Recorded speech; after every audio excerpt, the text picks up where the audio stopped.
Atentado terrorista na base de lançamentos de foguetes em Alcântara. Fonte: pesquisa na internet. Produzido por Daelplas. Em 16 de agosto de 2016.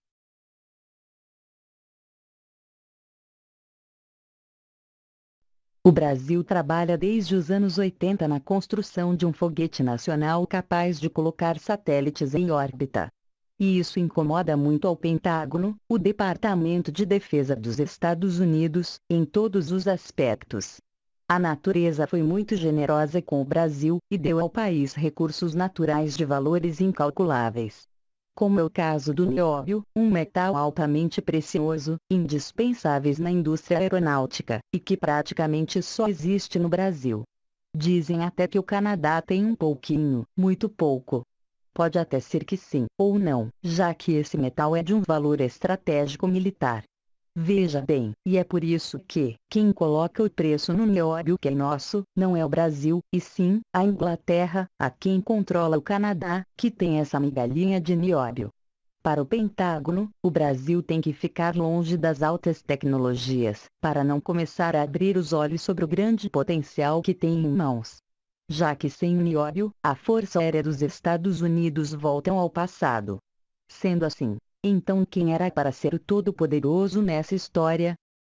Em 1997, foi testado o primeiro protótipo do veículo lançador de satélites, VLS-1. E explodiu em poucos segundos após a sua decolagem.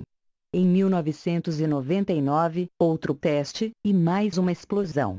Na terceira tentativa, em 22 de agosto de 2003, nem deu tempo de começar a contagem regressiva. Pois o foguete explodiu 3 dias antes do seu lançamento, quando ele ainda estava sendo preparado na base de Alcântara, no estado do Maranhão.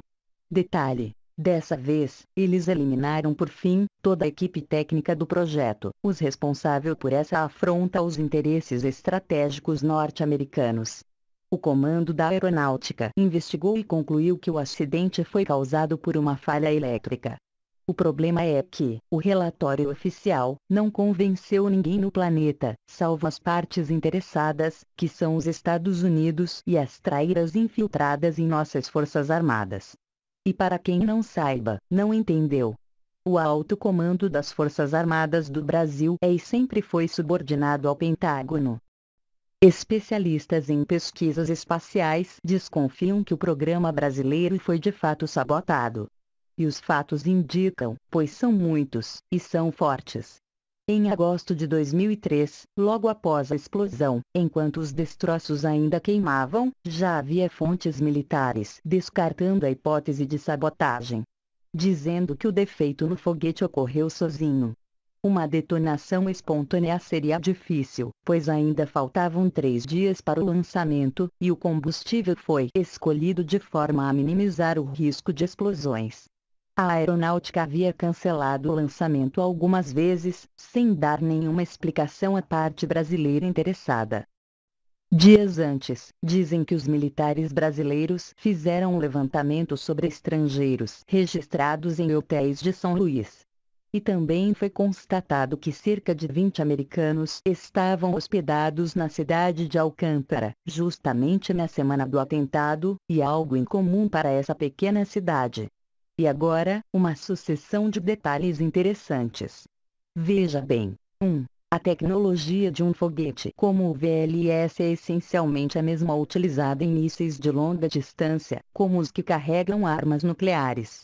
2. O Brasil tem um programa em expansão de usinas nucleares, e tem todo o direito de desenvolver armas nucleares, como fazem os Estados Unidos.